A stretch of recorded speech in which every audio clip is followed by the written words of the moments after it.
Epístola de Judas, versículo 3, diz assim: Amados, procurando eu escrever-vos com toda a diligência acerca da comum salvação, tive por necessidade escrever-vos e exortar-vos a batalhar pela fé que uma vez foi dada aos santos. E ele diz que procurou escrever com toda a diligência, ou seja, com rapidez, com atitude, tirar os embaraços, atrapalhos, e realmente escrever uma epístola rapidamente para os irmãos a respeito da salvação comum. Salvação comum é o que? A salvação única que Deus deu a nós por intermédio de Cristo. E ele diz que, começando a escrever a respeito dessa salvação comum, ele sentiu por necessidade. Ele diz: eu tive por necessidade, porque Judas, irmão, ia escrever talvez uma outra coisa, uma outra palavra, ia levar uma outra mensagem, uma outra exortação, mas ele, irmão, teve por necessidade, ele diz aqui, de escrever-vos e exortar-vos a batalhar pela fé que uma vez foi dada aos santos. Então Judas, irmão, agora ele muda o sentido daquilo que ele ia escrever, e ele coloca um sentido de quê? Exortar os irmãos, exortar, alertar os irmãos, abrir os olhos dos irmãos. Para quê, pastor? Para batalhar pela fé que uma vez foi dada aos santos, a fé que foi dada à igreja. E que fé é essa que Judas se refere? A fé em Jesus Cristo, a fé num evangelho único, num evangelho puro, genuíno, autêntico, verdadeiro. Lembra o que o apóstolo Paulo falou em Gálatas 1, irmão?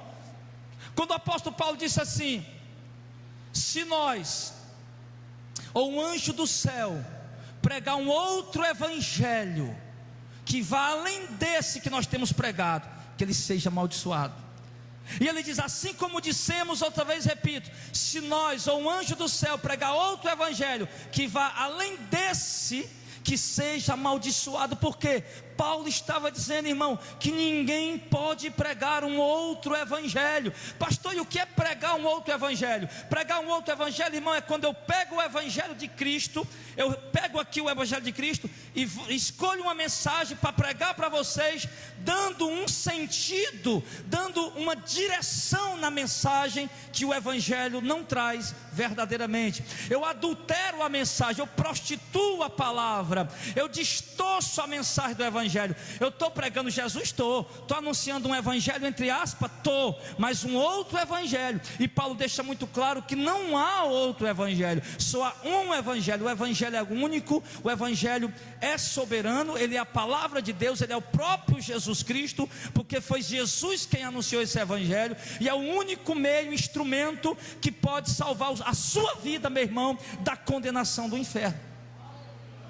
Você me permite eu pregar assim, falando você, porque eu sei que você recebe melhor a palavra. Quando eu digo nós, eu aprendi isso, irmão. Quando eu digo nós, a coisa fica meio dispersa. Quando eu digo você, você recebe melhor a palavra. Você me permita dizer isso, tá bom? Não é por arrogância não, porque eu também estou no meio, também para receber essa palavra em nome de Jesus. Então, irmão, então o apóstolo está dizendo, nós temos que batalhar pela fé que uma vez foi dada ao santo. Por quê? No verso 4, porque se introduziram alguns que já estavam inscritos para este mesmo juízo, homens simples, que convertem em dissolução a graça de Deus e negam a Deus, único dominador e Senhor nosso, Jesus Cristo. O que ele está dizendo aqui? Por que nós temos que batalhar pela fé do evangelho que foi dada a nós? Pelo único evangelho, pelo genuíno evangelho, pelo autêntico, pelo verdadeiro evangelho. Porque algumas pessoas se introduziram, ou seja, entraram dentro, em nosso meio, e estão pervertendo a graça de Deus, estão convertendo em dissolução a graça de Deus, ou seja, estão convertendo em dissolução a graça de Deus. O que é isso? Que a salvação é pela graça, não é pelas obras, todo mundo sabe disso. Ninguém pode fazer obra alguma para poder alcançar a salvação. Porém, todo crente salvo tem obras, obras de quem vive realmente no Espírito Santo. Não tem como ser um crente salvo e não ter obra. Não que eu vou praticar as obras para ganhar minha salvação, de maneira alguma. Eu pratico as obras porque eu já estou salvo, e o Espírito Santo me leva a praticar essas obras. Então o apóstolo está dizendo aqui, irmão, que algumas pessoas estão convertendo em dissolução a graça de Deus, ou seja, estão dizendo porque nós somos salvos pela graça, que o camarada pode viver de qualquer jeito. Nós somos salvos pela graça, não é por merecimento, então a gente pode viver de qualquer maneira, pode viver uma vida de qualquer jeito, curtindo o mundo, brincando com o mundo. Estão transformando a graça de Deus em dissolução. Ou seja, estão transformando a salvação. Porque nós somos salvos pela graça. Você é salvo não é porque você merece, meu irmão. Você é salvo porque Deus teve misericórdia de ti e te salvou. Agora, meu irmão, porque eu sei que sou salvo por isso, agora eu vou viver dentro de showzinho. Agora eu vou estar fazendo showzinho para poder entreter a igreja. E isso é transformar a graça de Deus em dissolução, em brincadeira, em coisa que não vai levar o homem para o céu. Aí estão pegando a graça de Deus. Não, nós somos crentes, crente tem que ser feliz, tem que ser alegre. Vamos fazer um show, vamos fazer um arraial, vamos fazer uma brincadeira gospel, um movimento gospel. Não, meu irmão, não podemos transformar a graça de Deus em dissolução. A graça de Deus não é um entretenimento, a palavra de Deus não é uma brincadeira, o evangelho, meu irmão, não é uma mercadoria ou um mecanismo para entreter pessoas, para as pessoas se divertir e ficar brincando. Não, meu irmão, a graça de Deus é algo sério. Nós recebemos essa graça. Você é um pecador, você recebeu a salvação porque Deus teve misericórdia de ti, meu irmão. Então não volte a viver no pecado, achando que viver no pecado você vai ter salvação, porque não vai. Porque o apóstolo Paulo disse: como é que nós vamos continuar no pecado, nós que já morremos para o pecado? Então, se eu já morri para o pecado, eu entreguei minha vida a Jesus, morri para o pecado, para não praticar mais o pecado, como é que eu vou continuar vivendo no pecado? Achando que Deus está me salvando pela graça, aí eu posso viver no pecado. Então, irmão, o apóstolo Judas está aqui preocupado. Ele disse que está procurando exortar os irmãos com diligência, com rapidez, para que eles possam batalhar pela fé que uma vez foi dada aos santos. E isso, irmão, nós precisamos aprender a lutar. Batalhar é lutar, é guerrear pela fé que uma vez foi dada a nós, pela palavra que uma vez foi entregue a nós. Nós estamos, irmãos, a igreja está se distanciando tanto do evangelho verdadeiro e não está percebendo. A igreja está se desviando tanto da palavra de Deus, irmão, e não está percebendo isso. Muitos pastores, irmãos, estão levando o povo para longe da palavra de Deus, para longe do caminho da salvação, porque são pastores, e quando eles falam, as ovelhas seguem eles. Estão levando o povo para longe da salvação. O povo pensa que está perto, pensa que está dentro do templo, com a Bíblia na mão, dando a paz do Senhor, glória a Deus, aleluia. Pensa que estão perto de Deus. Meu irmão, se nós não estiver seguindo a palavra de Deus, você pode dizer glória a Deus 24 horas, você pode dar aleluia 24 horas, porque é bom dar glória a Deus e aleluia, mas você pode carregar a sua Bíblia, pode fazer o que você quiser, pode estar presente em todos os cultos, mas se nós não estivermos andando dentro da palavra de Deus, nós não estamos no caminho da salvação. E nós temos que ter, e era essa a preocupação de Judas. E quando nós olhamos, irmão, para o cenário evangélico brasileiro, a gente fica horrorizado, a gente fica apavorado, assustado com o que está acontecendo. Tanto, irmão, tanto mercantilismo dentro da igreja. Pastor, o que é mercantilismo? Comércio dentro da igreja que eu digo em nosso meio, não é dentro desse prédio, em nosso meio. Tanto comércio. Só para você ver, irmão, todo dia aparece um cantor novo aí gravando um CD e querendo ganhar dinheiro. No mundo tem aquele, é porque eu não me lembro mais o nome dos cantores, mas eu conheci muito bem, eu me lembro de alguns. Tem aquele Bruno e Marrone. Tem outro rapaz que eu esqueci o nome, um garotinho, rapaz, um cara novo, até bem parecido ele, rapaz. Como é que é o nome do céu? Lembra aí, irmão, o cara tá agora aí na mídia aí, Luan Santana, um rapaz, né? Um cara jovem, bonito. Tem esse camarada aí, né? Aí, meu filho, agora esses dias eu estava vendo uma música de crente, evangélica, gospel. Era o Luan Santana gospel. Meu filho, o cara cantando as músicas do Luan Santana, só que com letras evangélicas, com letra gospel. E não era letra adorando a Deus, não. Era essas músicas mesmo aí, cantando para os homens, prometendo vitória, conquista e bênção. Eu digo, Jesus, onde é que nós vamos parar? Para onde é que nós vamos agora, Senhor? Os homens já estão imitando até o Luan Santana, já estão imitando até o Bruno e Marrone. Onde é que nós vamos parar com isso? As músicas agora, irmão, não é mais para adorar a Deus, é para o povo curtir. Já percebeu isso? É. Você bota música em casa na rádio, não é para adorar a Deus. Você poderia ligar o rádio em louvores e aquelas músicas levar você a adorar a Deus, conduzir você à presença de Deus em adoração. Mas não, as músicas agora é para curtir, né? Bota música evangélica para ficar curtindo. E não é música de Deus, não é para curtir, é para adorar o Senhor. Louvor, irmão, é aquele que toca o meu coração e me leva até o trono de Deus para adorar Ele. E isso está perdendo o sentido. Estou imitando a modinha do mundo aí, meu irmão.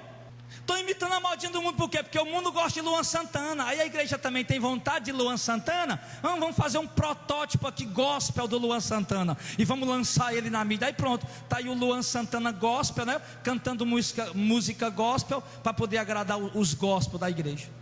Mercantilismo. Nunca se viu tanto mercantilismo dentro das igrejas. Nunca se viu. E nós, o que é que nós estamos fazendo? Boca aberta, braço cruzado e deixando a coisa rolar de qualquer jeito. Isso não é o papel da igreja. O apóstolo Judas disse: eu exorto vocês a lutar, a batalhar pela fé que uma vez foi dada a vocês. Nós temos que lutar pelo evangelho, irmão. Nós temos que batalhar pelo evangelho, irmão. Nós temos que brigar por ele. Nós temos que pelejar por ele. Nós temos que guerrear pelo evangelho. O apóstolo Paulo, escrevendo uma de suas epístolas, ele diz: sabendo que eu fui posto por defesa do evangelho. Paulo disse: eu fui colocado na terra para defender o evangelho. Ou seja, quando eu ver alguém distorcendo o evangelho, eu não vou aceitar, eu vou defender ele. Era isso que Paulo estava dizendo. Tanto é que se você ver as epístolas de Paulo, você vai ver Paulo dizendo o seguinte, eu acho que para Timóteo, algumas epístolas ele fala, e ele diz assim: tem homens que se introduziram, transtornando casas inteiras, e convém calar a boca deles. Paulo disse isso, porque estão pregando heresia. Paulo escrevendo para Tito, se eu não me engano para Tito, ele diz assim: por isso mesmo eu te deixei em Creta, para que colocasse a igreja em ordem, e não permitisse que alguém pregasse alguma outra doutrina. Paulo diz isso.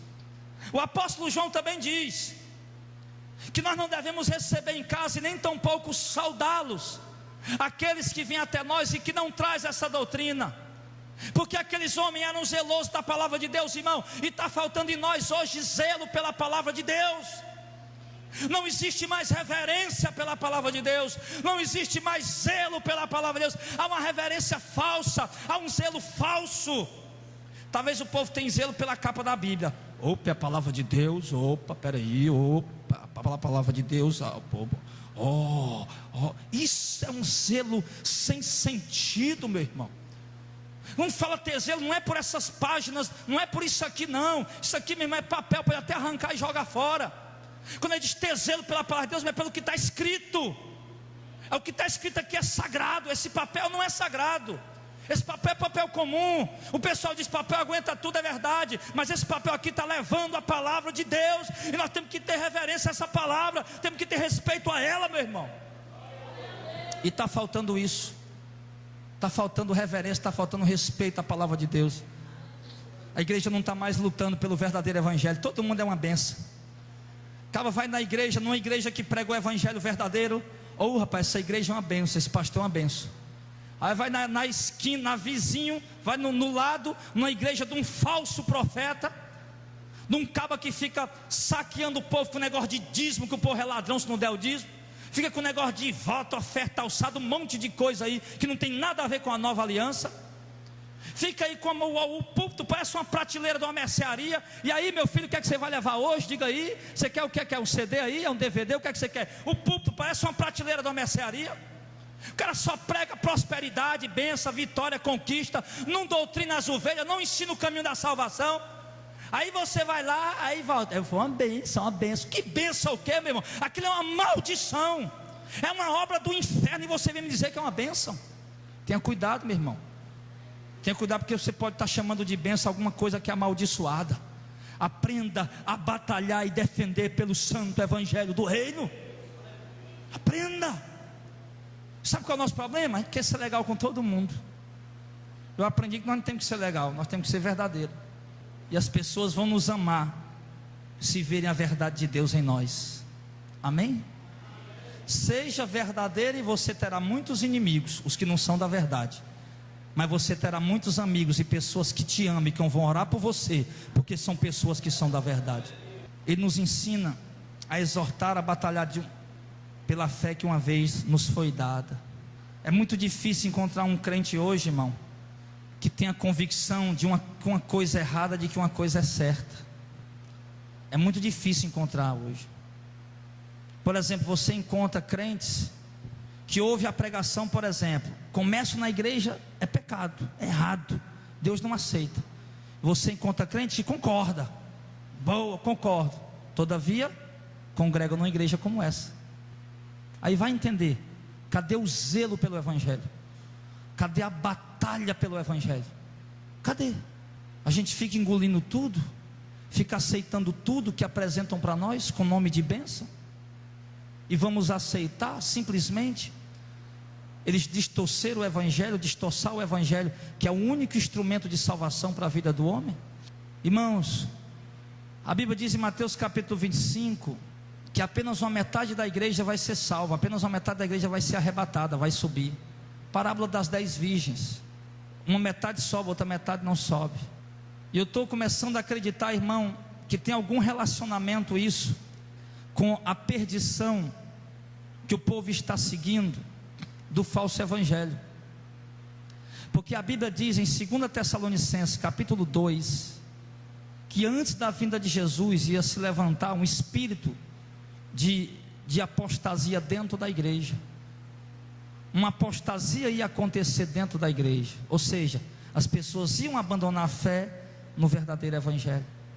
Em 2 Timóteo capítulo 4, verso 2, 3, o apóstolo Paulo diz para Timóteo que nós temos que pregar a palavra com toda a diligência, porque virá um tempo em que as pessoas não vão mais querer aguentar a palavra, vão ter coceira nos ouvidos, e vão ajuntar para eles mestres que só pregam o que eles querem ouvir, doutores que só ensinam o que eles gostam de ouvir, e não a palavra de Deus. É muito bom, meu irmão, sentar no lugar, você está cheio de pecado, é um mentiroso, é uma pessoa corrompida, adúltero, sei lá o que mais que o cara é. Aí o cara chega no lugar, senta e só escuta falar de bênção. Mas é muito bom congregar num lugar desse, meu irmão. É bom demais. Você não é confrontado pelos teus pecados, não é confrontado a mudar, não é exortado a mudar, não. Continua com a vida aí, curtindo, bebendo, se prostituindo, mas lá, ouvindo palavra de bênção. Isso não é o evangelho. Isso é o espírito de apostasia que está dentro da igreja. Então nós temos, irmão, que aprender a batalhar pela fé que uma vez foi dada aos santos. Amém? Nós temos que aprender a ter convicção, o que é certo e o que é errado. Poxa vida, por exemplo, deixa eu colocar aqui o comércio que a gente coloca tanto, que é o que está mais desenfreado aí, é o comércio mesmo, da fé.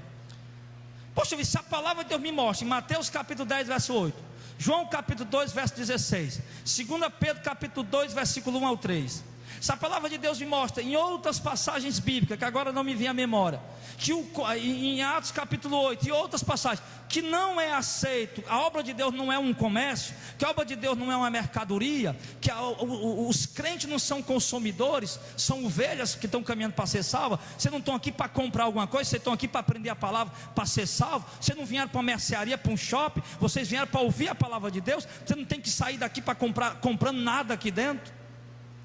Então, se eu vejo na escritura que isso é certo, então eu tenho que ter convicção que isso é certo e acabou. E aonde eu ver que alguém está praticando isso, está errado e pronto, meu filho. E eu tenho um argumento bíblico para mostrar. Você está entendendo? Você tem que ser assim, meu irmão. Batalhar pela fé que uma vez nos foi dada. Amém? Batalhar por ela. Você pode chegar lá, pastor não leva a mão não, pastor, eu lhe amo, eu tenho um carinho muito grande pelo Senhor, Deus sabe, pastor, como eu lhe amo, como eu tenho carinho do Senhor, mas esse começa aqui, pastor, está errado. Aonde? Cadê? Mostra na Bíblia. Mostra na Bíblia aí, seu profeta da carne. O cara vai dizer assim. Eu mostro, pastor, está aqui. João 10, 8. Aliás, Mateus 10, 8. Atos 8. João 2, 16. 2 Pedro capítulo 2, do verso 1 ao 3. Está aqui, pastor, mostrando. Por avareza eles iam fazer de nós negócio, comércio com palavras fingidas. Está aqui Jesus dizendo, de graça receber, de graça dai. Está aqui Jesus expulsando do templo quem comprava, quem vendia. Está aqui o apóstolo Pedro repreende o Simão, o mágico, o novo convertido, que quis comprar o dom do Espírito Santo, e ele disse: ó, o teu dinheiro seja contigo para o inferno, porque tu pensou que podia comprar o dom do Espírito Santo. Está aqui, pastor, o que é que o senhor quer mais? Não, mas é porque tem que sustentar os levitas. Filho, tem que sustentar os levitas? O que é que levita? Onde é que vocês viram levita por aí? Alguém viu algum levita por aí, irmão? Levita, irmão, é da tribo de Levi. Você não vai encontrar no Novo Testamento esse cargo de levita. Você encontra lá apóstolo, bispo, presbítero, diácono, pastor. Você encontra missionário, evangelista, mas levita você não encontra. Nem levita, nem sacerdote e nem sumo sacerdote. Não existe mais esses cargos na igreja. Aí vem dizer não, que o levita tem que sustentar, tem que sobreviver. Aí está os levitas aí, tudo milionário, né? Tudo vendendo aí, bombando, milionário, né? E os levitas estão vivendo até bem demais, às custas do evangelho. Mas o juízo de Deus vai vir sobre a cabeça deles. Deus não deixa nada de graça. Ele está dizendo, irmão, no verso 4, para a gente ler de novo: porque se introduziram alguns que já antes estava escrito para esse mesmo juízo. Quer dizer, era profecia, profético. Eles tinham realmente que se manifestar no meio da igreja. Homens ímpios, que convertem em dissolução a graça de Deus e negam a Deus, único dominador e Senhor nosso, Jesus Cristo. Agora preste atenção no verso 5 aqui, o perigo para nós, para mim e para vocês. Mas quero lembrar-vos, como a quem já uma vez soube isso, que havendo o Senhor salvo um povo, tirando-o da terra do Egito, destruiu depois aqueles que não creram. Para bem aí, irmão, que ele está preocupado, porque o povo tem que batalhar pelo evangelho, pela fé do evangelho, pela fé que uma vez foi dada, porque se introduziram pessoas que estão transformando a graça de Deus em dissolução, ou seja, estão distorcendo aí o evangelho de Cristo, estão dando um sentido que não é o sentido dele. E aí o apóstolo Judas lembra o seguinte, olha, mas eu quero lembrar vocês o seguinte, que Deus tirou um povo do Egito, aquele povo representa a igreja. Os teólogos sabem disso e nós também sabemos. O povo de Israel sendo tirado do Egito representa a igreja sendo tirada do mundo. A caminhada, 40 anos pelo deserto, representa a caminhada da igreja depois que se converte, caminhando nesse mundo perdido. A entrada de Israel na terra prometida representa nós, a igreja, entrando no céu, na mansão celestial. Representa isso. Agora preste atenção no detalhe.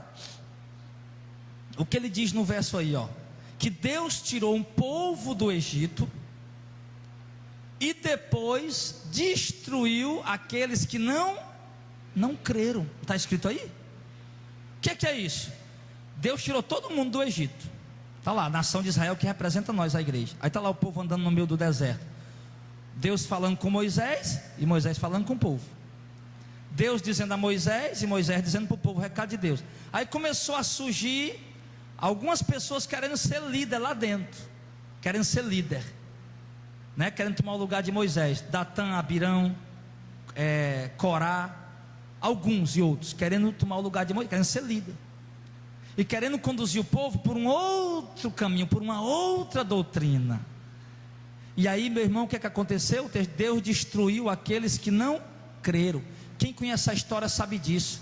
Os 40 anos de caminhada pelo deserto do povo de Israel tinha um lugar mais perto. Alguns teólogos acreditam que o lugar mais próximo para eles ir levaria apenas poucos meses, de 3 a 6 meses de caminhada.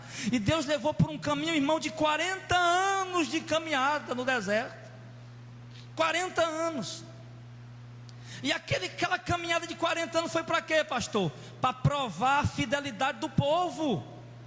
Irmão, eu quero te dizer uma coisa, talvez alguns não entendam o que eu vou dizer, mas a coisa melhor que tem na vida do homem é quando ele tem um encontro real, verdadeiro com Jesus e parte para a glória no outro dia.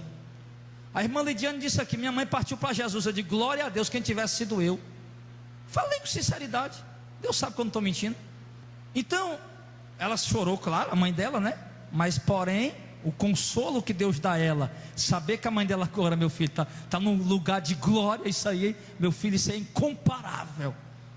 Não tem glória que possa pagar o que a mãe dela está sentindo agora.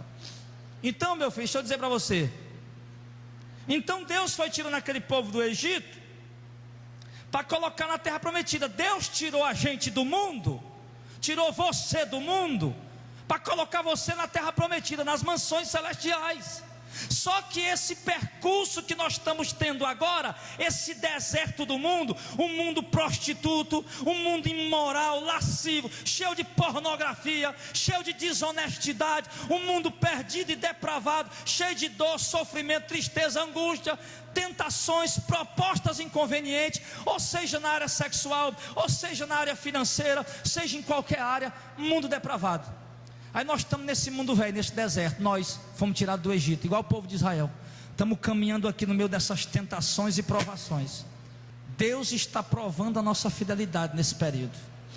E aqueles que não creram foram morrendo no meio do deserto, foram perdendo o direito de entrar na terra prometida. E é o mesmo que vai acontecer com a igreja, conosco, irmão. Nós estamos caminhando nesse deserto, irmão, para Deus provar a gente. Observe, irmão, que houve pessoas no começo, quando saíram do Egito, do mundo. Você está entendendo que eu estou usando a linguagem figurativa? Houve pessoas em nosso meio, quando saíram do mundo para vir para a igreja, eram muitos fervorosos. Eram pessoas que oravam, que buscavam, que tinham sede de Deus, que pagavam o preço para ir para a igreja, para ir evangelizar, para fazer a obra de Deus, pagava o preço, estava lá de joelho dobrado orando. E que nesse deserto do mundo, tentação, dificuldade, provações, alguns já estão esfriando, esfriando. Que acolá cai numa propostazinha indecente de sexo ilícito, acaba traindo a mulher sendo casado, ou acaba traindo o marido sendo casado. Sendo jovem, acaba se prostituindo. Uma tentaçãozinha, é o deserto. Lembra que no deserto teve muita provação? Deserto, irmão, não tem bodega. Você pode ter dinheiro, não tem bodega, não tem mercearia, não tem supermercado, não tem birosca, não tem nada disso. Deserto é deserto, nem água tem, nem pão. E aí Deus leva nós por esse deserto. Quantas provações você não passa no deserto? Quantas provações você talvez não esteja passando aí? Quantas lutas você não esteja passando? Quantas adversidades você não esteja enfrentando? Quantas dificuldades você não esteja vivendo agora, nesse exato momento na sua vida, na sua caminhada? E nessas horas, irmão, é onde vem o momento da provação da nossa fé. Da provação da nossa fé.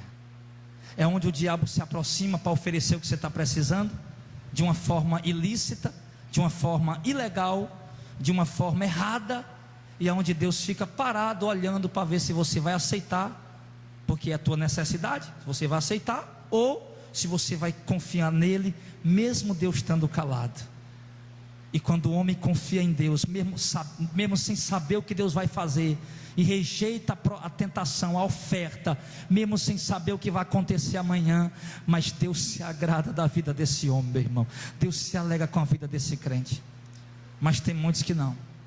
E quando vem a tentação, faz igual muitos povos de Israel, vai logo cedendo a ela, vai logo cedendo à tentação. Então, irmão, é isso que está acontecendo hoje com a igreja. Olha, irmão, há muitos anos atrás, você não ouvia falar de comércio da fé não, irmão. Ouvia não. O Martinho Lutero, por exemplo, levantou-se contra a igreja católica afundou. Aí Deus levantou Martinho Lutero, ele era um monge, um padre lá dentro, Deus levantou ele lá.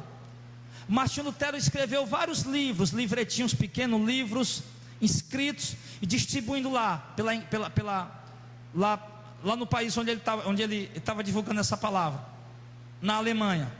E o Martinho Lutero estava lá, distribuindo. O que é que ele fazia? Já que ele não tinha condição, era pobre, ele ia até a gráfica, é que chama, irmão Francisco? Gráfica é que faz... É gráfica, né? Gráfica, né? Ia até as gráficas e mandava fazer os escritos dele. Mas como ele sabia que a obra de Deus, ele não podia ter lucro com ela, ele só queria, olha, faça essas aí, eu não quero ver nem dinheiro, quero nem saber de dinheiro. E pronto, os camaradas faziam, e agora os caras que faziam vendia, né? Vendia porque os cabas lá eram mercadores mesmo. Mas Martinho Lutero não queria nem um centavo, porque ele sabia que não podia ter lucro com a obra de Deus. Não existia isso não, que nós estamos vendo hoje não, irmão. Mas o deserto das tentações, irmão, o deserto das tentações começaram a vir. Homens começaram a ver o seguinte: que o comércio gospel está crescendo, que o comércio evangélico movimenta 40 milhões de real por dia. 40 milhões de real por dia o comércio evangélico movimenta. Aí tem um bocado de camarada dizendo: opa, rapaz, eu vou entrar nesse ramo aí, o negócio aí tá bom, né? Aí tem aquela Sony Music que não tem nada a ver de evangelho, de crente. Aí está pegando um bocado de crente que canta aí e comprando aí o contrato desses crentes para poder botar para vender, porque está vendendo bem e está dando dinheiro. A Rede Globo está botando os crentes lá em cima de um palco para poder cantar para o povo, no Caldeirão do Hulk, não sei aonde mais, para poder cantar para o povo. Por quê? Porque está dando ibope. Quando dá ibope dá dinheiro, meu filho. Quando a televisão aumenta o ibope, mais ela vende propaganda e mais ela tem dinheiro, porque é isso que estão vendo hoje na igreja. Virou um meio de lucro, tanto para crente desorientado, como para homens ímpios que estão se aproveitando dessa oportunidade. Está cheio de cantor aí, irmão, que saíram do mundo ontem, chegaram hoje na igreja, já estão com CD gravado para vender. Está cheio de gente assim. O povo está se aproveitando. Por quê, irmão? Porque o povo de Deus é um povo bobinho, ingênuo, que não aprende a defender, a batalhar pela fé que foi dada, que acha que tudo é normal, que tudo é comum, e vão engolindo de tudo que vai dando. Então nós estamos, irmão, exatamente isso, irmão. Deus tirou a gente do Egito, nós estamos caminhando no deserto, igual aqui, ó, o verso está dizendo. Mas quero lembrar, como antes, já uma vez soube disso, o verso 5, que havendo o Senhor salvo um povo, Ele tinha salvado o povo, tirando da terra do Egito, destruiu depois os que não creram. Então o povo que está fazendo isso é o quê? O povo que está fazendo da obra de Deus um arraial, um show, um entretenimento, uma festa, uma brincadeira. O povo que está fazendo da obra de Deus um comércio. O que é? É porque eles não crerem. Porque se eles crescem, quando eles vissem na Bíblia dizendo que é proibido, eles não fariam. Que foi o que aconteceu comigo. Eu passei muitos anos da minha vida praticando esse comércio. Eu mesmo não tinha CD, mas eu levava os mercadores, cantores. Levei cantores famosos. Eu não vou dizer o nome porque eu não gosto. Tem hora que eu não gosto de dizer o nome, não. Tem coisa que eu não gosto de dizer o nome, mas depois eu posso dizer sem estar gravando. Levei cantores famosos para lá, para o interior. Cara que estava na mídia bombando, o cara que era forrozeiro estava explodindo na mídia. Aí estava lá os caras lá tudo vendendo. Até movimento funk gospel eu promovi lá na cidade. Eu e alguns outros irmãos. Só para você ter uma ideia, como eu era um desviado, crente, evangélico, presbítero. Como eu era um desviado do caminho, achando que aquilo tudo era normal. Não, o que importa é o que nós estamos fazendo aqui, não tem problema não. E as pregações, qual era? A minha pregação era o que você ouve todo dia nas rádios por aí. Só sabia pregar: irmão, Deus vai fazer, irmão, Deus vai lhe entregar, aleluia. Deus vai de ter coisa, meu filho. O ribuliço era grande, viu? Você pensa que a igreja ouvia desse jeito aqui, caladinha? Meu filho, o crente nem sentava, era pulando, saltando, pinoteando e rodando dentro da igreja. Era desse jeito. Eu era desse movimento, irmão. Eu estava pregando lá num bairro chamado Henrique Jorge, na congregação que a gente tinha lá, irmão, a quase 1 quilômetro, lá na saída do bairro, o pessoal ficava ouvindo lá. O pessoal: rapaz, era o irmão Jadel que estava pregando hoje, né? Isso era ele mesmo, estava ouvindo daqui. Porque o movimento era grande, irmão. Só sabia pregar essa coisa, né? Mas, irmão, se você visse pregando, você ia se admirar. Sabe, era o povo chorava. Era aquela coisa mesmo que mexia com as emoções das pessoas. Mexia mesmo. Que eu só pregava, porque é o seguinte, irmão, a técnica é o seguinte. Você sabe que todo mundo está passando luta, problema, dificuldade, adversidade, escassez. É um mundo difícil. Você pega uma palavra e prega ela ali em cima do que as pessoas estão passando, certo? E você prega para elas, prometendo a vitória para elas de imediatamente, trabalhando aquela massagem psicológica nelas, que Deus está com elas, Deus vai fazer e tal. Ali o povo começa a chorar, e você vai dando um efeito naquela pregação, o povo começa a gritar. Daqui a pouco, meu irmão, o fogo pegou, né? Mas o fogo, eu sei, o fogo da carne. Aí eu fico triste hoje com uns crentes que só querem estar numa igreja se tiver esse movimento. Ah, pastor, até gostei do ministério aqui, mas está faltando aí o o repleplé. Pois então se levante aí e faça, irmão. Você não é do reteté? Vai, começa a dançar aí no meio da igreja. Tem ninguém não do reteté aí? Vai, roda aí, dança aí no meio. Por que é que você não faz aqui? Eu não estou dizendo ninguém, né, irmão, que eu não sei quem aqui não é. Está entendendo, irmão? Então tem gente, irmão, que está, sabe, estão trocando a doutrina bíblica, a palavra de Deus, por movimento, porque aquilo é uma terapia. O cara vai, extravasa, rodopia, pula e tudo, dança, salta, se rebola, aí pronto, volta para casa. Foi uma benção, aliviado.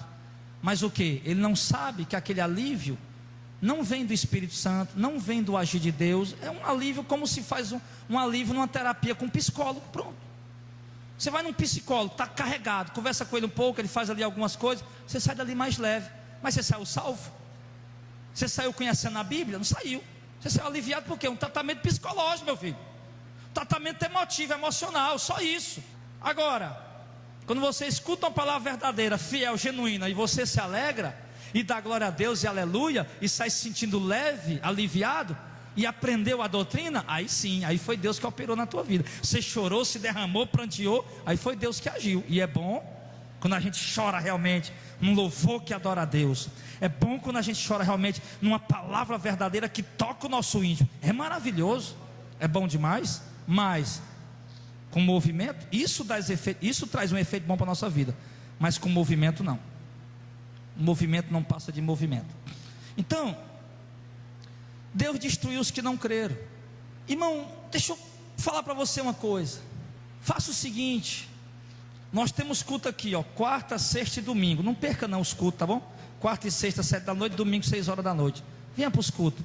E agora também domingo, 9 da manhã. Pronto, venha. Mas fala o seguinte: tira aí, ó, segunda, terça e quinta, pega a tua Bíblia e vai visitar igrejas. Começa a visitar a igreja. Começa a visitar, leva a Bíblia. E depois me diga quantas igrejas você encontrou onde não está praticando o comércio, onde não está praticando venda, onde não está pregando sensacionalismo e emocionalismo, que agora você sabe o que é. Volte e me diga quantas igrejas você encontrou. Você vai dizer: pastor, é igual encontrar uma agulha no palheiro. Porque eu cheguei e não fazia comércio, não, mas pregava o sensacionalismo, a prosperidade, as conquistas, a emoção do mundo. No outro eu cheguei, pastor, pregar a palavra era boa, pastor, mas tinha um comércio. Você está entendendo, irmão? A gente vai andar e vai procurar com a Bíblia na mão e olhar se a pregação dele está de acordo com o Novo Testamento, com a doutrina de Jesus e dos apóstolos. Você vai chegar cansado. Ali, pastor, encontrei, pastor, no meio de 1000 igrejas que tem na Fortaleza, acho que encontrei umas 15 ou 20 por aí. Você talvez chegue falando isso, porque, irmão, eu vou dizer uma coisa para você: Deus tirou um povo do Egito e depois destruiu os que não creram. E o povo que não crê qual é? É aqueles que aparentemente estão se dando bem com o Evangelho. Os que não creem qual é? Aqueles que nem estão pregando e nem estão vivendo a palavra de Deus, a verdadeira doutrina.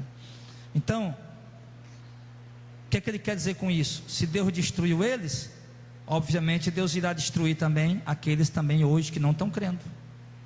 Ah, pastor, mas eu tenho uma fé grande. Fé grande para quê, meu irmão? Uma fé para conquistar. Onde é que está essa fé aí no Novo Testamento? Fé para conquistar.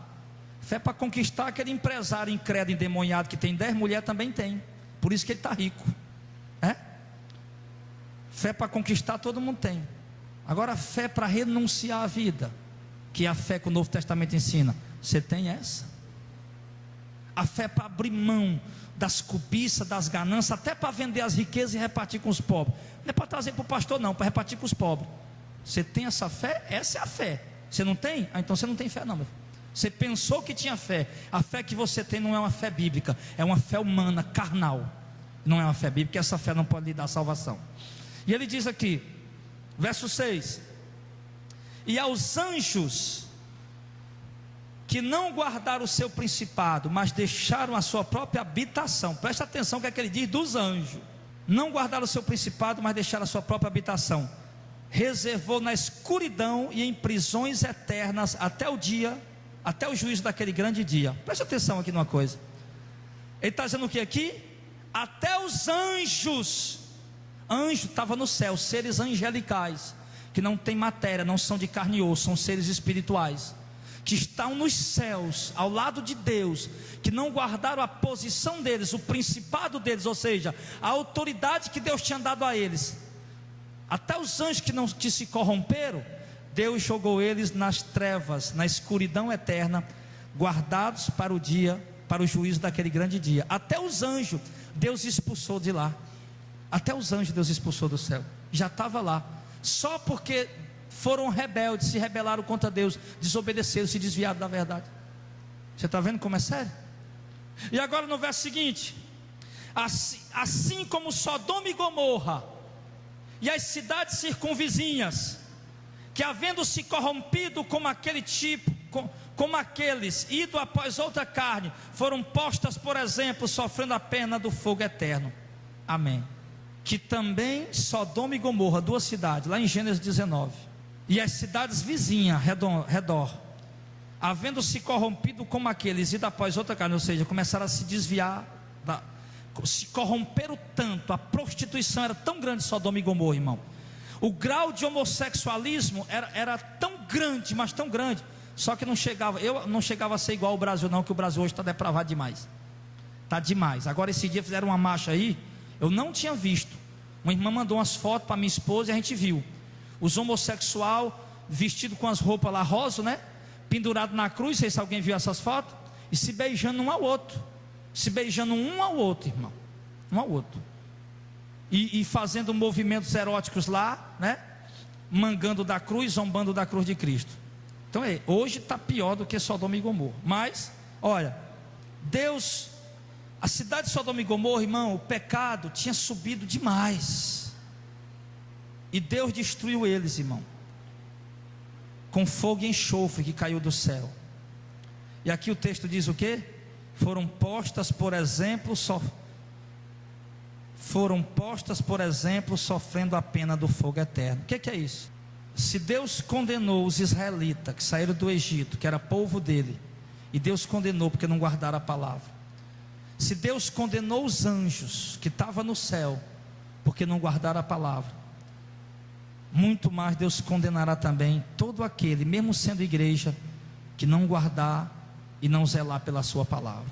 Por isso o apóstolo Judas está preocupado escrevendo essa carta. Você entendeu? Judas está preocupado por quê? Porque ele está com medo dos irmãos se perder, está com medo dos irmãos parar para dar ouvido à heresia e se desviar da verdade e começar a seguir outra doutrina que não seja a doutrina do Evangelho.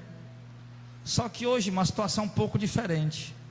A maioria da igreja já se converteu a um evangelho falso. Agora o medo não é o povo, vocês se desviar para o evangelho falso. A preocupação qual é agora? É buscar o povo do evangelho falso para o evangelho verdadeiro. E é por isso que nós não podemos fechar nossa boca.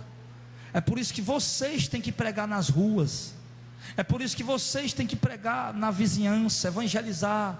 É por isso que nós temos que anunciar o evangelho de todas as maneiras e todas as formas. É por isso que nós temos que orar para Deus levantar nessa cidade e nessa nação homens e mulheres de Deus que venham, meu irmão, pregar esse evangelho verdadeiro. Deus levante no Brasil, irmão, igrejas verdadeiras, irmão, que levam o evangelho a sério, que estejam entendendo qual é o propósito da igreja, que é caminhar para o reino celestial, que é nós nos amarmos uns aos outros, assistir uns aos outros nas necessidades, socorrer os irmãos nos seus problemas, nas suas lutas, caminhar uma caminhada de família, de fraternidade, de amor, de comunicação, de comunhão, meu irmão, e de proximidade, e caminhar uma caminhada, meu irmão, tentando salvar os outros que estão se perdendo no evangelho do engano. Antigamente a gente tinha que pregar o evangelho só para os católicos, os macumbeiros, os espíritas, os traficantes, os drogados. E hoje a igreja evangélica dessa nação precisa ouvir o evangelho tanto quanto os drogados, viciados e os bandidos, porque estão se perdendo também. Só porque são religiosozinhos, então os muçulmanos também estão salvos. Que é o muçulmano, pastor? Aqueles caras que amarram bomba na cintura e explode, que estão matando os cristãos. Por que eles são salvos? Porque são pessoas de vida certinha, regrada, mas não estão salvos. Vão tudinho para o inferno quando Jesus vier. se não se converter, vão ser condenados. E o juízo sobre eles vai ser pesado. O juízo sobre eles vai ser pesado. E eles vão ver isso. Hoje eles estão matando nossos irmãos, arrancando a cabeça dos irmãos lá a sangue frio. Mas quando Jesus vier, meu filho, eles vão passar a eternidade em tormento, que eles vão se arrepender pela vida inteira e não vão ter mais oportunidade. É o que vai acontecer com os muçulmanos. Todo aquele que não seguir a Jesus Cristo. E qualquer outro, qualquer um. Então, meu irmão, tendo uma coisa, Sodoma e Gomorra foi posta por exemplo. Agora, qual é o exemplo que Deus deu? Qual é o exemplo que está lá em Sodoma e Gomorra? Preste bem atenção. Vamos lá para a gente terminar a mensagem. Vamos lá para Gênesis 19. Lá a gente termina a mensagem. Gênesis é o primeiro livro da Bíblia, capítulo 19, do verso 12 ao 17. Espera aí para a gente ler junto. Você viu Judas dizendo que Sodoma e Gomorra foram colocadas por exemplo. Vamos ver. Diz assim, verso 12, Gênesis 19. Então disseram aqueles varões, aqueles homens a Ló, eram anjos que estavam falando com Ló: tem mais alguém aqui? Teu genro, teus filhos, tuas filhas e tudo quanto tem nessa cidade, tira fora desse lugar, pois nós vamos destruir esse lugar. Por quê? O seu clamor que ele diz é o pecado, tem engrossado diante da face do Senhor, e o Senhor nos enviou para destruí-lo. Então saiu Ló e falou com os seus genros, os que haviam de tomar suas filhas, e disse a eles: olha aqui, irmão, preste atenção só num detalhe. Os anjos avisaram para Ló o que Deus ia fazer. Agora Ló se tornou mensageiro, igual eu e vocês, está avisando para os outros. Ele diz aqui, ó: levantem-se e saiam desse lugar, porque o Senhor vai destruir a cidade. Foi tido, porém, por zombador aos olhos do seu genro. Está vendo aqui, irmão? Ló recebeu a revelação, igual eu e você, de que Deus vai destruir esse mundo depravado. Foi avisar para os outros. O que é que os outros acharam? Ele está zombando de nós, está brincando com a gente. Foi isso que eles acharam. Por quê? Porque estava tudo normal, irmão. Aquele dia era um dia normal, como o dia de hoje foi. E Ló estava lá dizendo: rapaz, Deus vai destruir a cidade, bora-se embora. Quem vai acreditar nisso? Quem vai crer nisso? E é o que Deus está avisando para nós essa noite, amém, irmão? Você está crendo aí, amém? Mas não faça igual o genro de Ló, não. Será? Esse Jó está brincalhão, esse Jó é um besta, olha, brincando. E o povo está pensando isso, e tem crente pensando isso. Está pensando que o arrebatamento vai acontecer qualquer hora. Filho, pode ser muito bem que amanhã nós não estejamos mais aqui. Pode ser muito bem que hoje à noite nós não cheguemos nem em casa, que Jesus venha buscar a igreja. Mas por quê? Hoje foi um dia normal, e daí? Vai ser um dia normal, meu irmão. Então ele diz assim: e tiveram por zombador, verso 15: ao amanhecer, os anjos apertaram com Ló, ou seja, imprensaram ele, dizendo: levanta, toma a tua mulher, tuas duas filhas que estão aqui, para que você não pereça na injustiça dessa cidade. Olha aqui, irmão, o que é que ele está mandando aí? Ló, levanta com a tua mulher e teus filhos e vai embora, para você não ser condenado com essa cidade. O que é isso, irmão, para nós? Irmãos, deixem de curtir o mundo, deixem de aproveitar o mundo, para que vocês não sejam também destruídos com as iniquidades do mundo.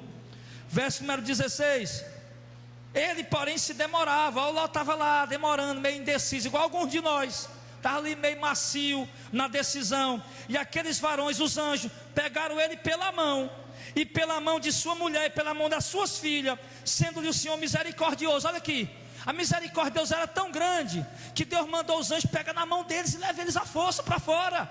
É isso, irmão, que Deus vai fazer com alguns de nós. Algum de nós vai precisar perder alguma coisa, vai precisar adoecer, vai precisar gemer, passar provação grande, para poder chegar de fato aos pés de Jesus, para poder ser salvo. E ele diz aqui, outro dia chegou um irmão aqui chorando, ele está congregando com a gente, ele não está aqui hoje não, mas ele está congregando. Chegou chorando: pastor, minha vida está destruída, pastor, chorando, desesperado, igual um menino pequeno. Pastor, eu sempre dizia que não tinha tempo para Deus, e chorando, mas agora eu tenho. Eu digo: varão, você tem que ver uma coisa boa, que esse sofrimento que você está passando aí realmente é muito grande. Ele me contou, mas você agora tem tempo para Deus. Você agora está chegando perto de Deus. Agora pode ter salvação para a tua casa, para a tua vida. Aleluia. Então Deus estava sendo misericordioso com Ló, irmão. Os problemas que a gente passa, as percas que a gente tem, é a misericórdia de Deus trazendo nós para junto de Jesus. e tiraram-no e puseram fora da cidade. E aconteceu que tirando, verso 17, e aconteceu que tirando-os fora, disse: escapa por tua vida, não olhe para trás de ti, não pare em toda a campina, escapa lá para os montes, para que não pereça. Oh, aleluia! É o que Deus está dizendo para nós aqui essa noite, irmão. Escapa por tua vida, foge lá para os montes, se esconde desse mundo depravado, desse mundo perdido. Sai, meu irmão, desliga mais essa internet, sai de frente dessa televisão, deixa essa pornografia, esses vícios, vai orar, buscar Deus, vai gemer aos pés do Senhor, meu irmão. Salva por tua vida, luta por tua vida, porque Deus vai vir aí, meu irmão, com ira, para destruir o mundo depravado, mas para salvar o povo que confiou na palavra dele.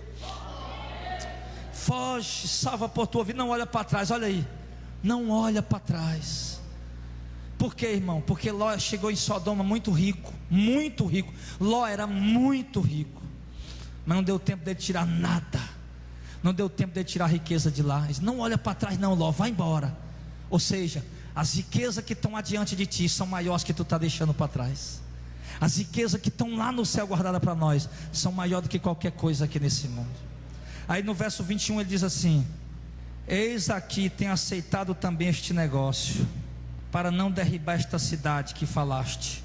Apressa-te, escapa-te para ali. Preste atenção nisso aqui, irmão, porque nada poderei fazer, os anjos dizendo para ele, enquanto tu não tiver chegado ali. Por isso se chamou o nome daquela cidade Zoar. Irmão, presta atenção nisso aqui, como é extraordinário, como é tremendo. Os anjos estão dizendo, 22, apressa-te, falando para Ló, se apressa, escapa para ali, porque nada poderei fazer enquanto não tiver chegado ali. Ou seja, o juízo de Deus não podia ser derramado naquela cidade, porque lá tinha um escolhido dele, lá tinha alguém que Deus tinha escolhido para salvar. O que é isso, pastor? Que a ira de Deus só vai ser derramada no maior grau nessa terra quando Deus tirar a sua igreja daqui. Deus não vai derramar, a ira de Deus está se derramando. Os 7 selos que se terminou há um tempo atrás, já foi a ira de Deus. Os cavaleiros vermelhos fazendo os homens se matar uns aos outros, a caristia, o cavaleiro preto da caristia, o preço alto, né? E isso é o juízo de Deus. Os 7 selos também, as 7 trombetas, aliás, é o juízo de Deus. Mas o maior estágio do juízo de Deus na terra é em Apocalipse 16, quando Deus arrebatar a igreja, que Deus vai arrebatar a igreja em breve. Aí quando Deus tirar a igreja, vai se cumprir Apocalipse 16, quando a igreja não está mais aqui. Aí Deus vai derramar todas aquelas pragas sobre a humanidade. Eu já preguei muitas vezes aqui, muitos irmãos aqui não ouviram ainda, mas chegaram a hora, mas já preguei muito sobre Apocalipse 16 aqui na igreja. Então Deus vai derramar pragas, irmão, insuportáveis. Resumindo aqui, a primeira praga vai atingir os homens, uma ferida do alto da cabeça até a planta do pé, que não tem cura. Sim. A segunda praga, meu irmão, o mar vai se transformar em sangue. Todas as águas do mar vão se transformar em sangue. Vai morrer tudo que é animal dentro do mar. A terceira praga, as águas de beber, todas elas vão se transformar em sangue. A quarta praga, o sol vai se esquentar muitas vezes mais. Um calor insuportável, que a Bíblia diz em Apocalipse 16, que vai ser tão quente que vai queimar os homens. O fogo do sol vai queimar os homens, meus irmãos. Então, sabem, são pragas terríveis, terríveis que vai vir sobre a humanidade. E outra delas é que um terremoto enorme vai acontecer sobre a terra. Enorme, gigantesco, o maior terremoto de toda a história da humanidade, ao ponto das ilhas desaparecer. E quando ele diz que as ilhas vão desaparecer, eu entendo o quê? Eu entendo que é porque o terremoto vai causar tsunamis e o nível do mar vai subir muito, e as geleiras também, Polo Norte, Polo Sul, aquelas geleiras também vão descongelando pelo aquecimento do sol, e o nível do mar vai subir muito ao ponto de cobrir as ilhas. Costa Rica, Japão, que são países ali, que são ilhas dentro do mar, vão ficar submersas, e muitos outros lugares. Então, meu irmão, juízos terríveis vai ser derramado na terra, mas isso depois que ele tirar a igreja, amém? Enquanto a igreja estiver aqui, porque o Espírito Santo está aqui em nós, Deus, ele diz aqui: não posso fazer nada enquanto tu não sair daí. Enquanto a igreja estiver aqui, Deus está se guardando. Mas na hora que ele disser, chegou a hora, ele tira a igreja e derrama o juízo, e os homens que ficavam vão gemer. Inclusive, aquela parte da igreja que não acreditou e que não se preparou, que não se santificou e que não se preparou para a vinda de Jesus, também vai ficar e vai sofrer essa pena de destruição. E para concluir, no verso 24 de Gênesis 19, olha o que é que Deus fez. Ele disse lá em Judas o quê? Que isso aqui ficou para exemplo nosso. Então, verso 24: então o Senhor fez chover enxofre e fogo do Senhor desde o céu sobre Sodoma e Gomorra, e derribou aquela cidade e toda aquela campina e todos os moradores daquela cidade e o que nascia nela. Está vendo? Deus acabou com tudo, Deus destruiu tudo, Deus devastou tudo, acabou com tudo.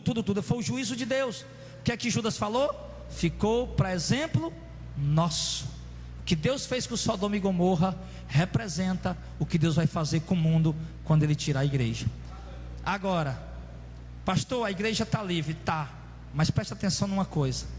Em Lucas 17, Jesus disse assim: lembrai-vos da mulher de Ló. Por que Jesus mandou a gente lembrar da mulher de Ló? Olha o que aconteceu com ela no verso 26. Ela teve a oportunidade de sair, e a mulher de Ló olhou para trás, ficou convertida numa estátua de sal. Está vendo, irmão? A mulher de Ló olhou para trás. Quando Ló estava saindo da cidade para ser salvo, a mulher dele lembrou: vale, nós deixamos tanta coisa lá, a cidade era tão bonita, tinha tanta diversão, todas as nossas riquezas, não podemos trazer nada. Ela para no meio da campina e olha para trás. A ordem era para não olhar, e ela olhou e virou uma estátua de sal.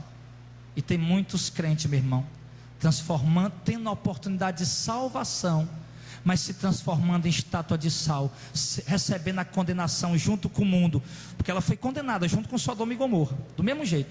Tem muito crente sendo condenado, por quê? Porque estão olhando para trás, estão sentindo saudade do mundo, dos prazeres, estão perdendo a visão do reino, da salvação, estão colocando a visão nas conquistas terrenas, nas coisas desse mundo, meu irmão. Agora, eu vejo aqui a importância, irmão, da gente orar pela nossa família. Por quê? Preste atenção no verso 27. Abraão levantou-se naquela mesma manhã e madrugada, e foi para aquele lugar onde estivera antes, diante da face do Senhor, porque esteve falando com Deus ali. Olhou para Sodoma e Gomorra e para toda a terra da campina, e viu, e eis que a fumaça da terra subia como a fumaça de uma fornalha, porque Deus tinha destruído a cidade. Agora imagina a preocupação de Abraão, porque o sobrinho dele estava lá, igual um filho para ele.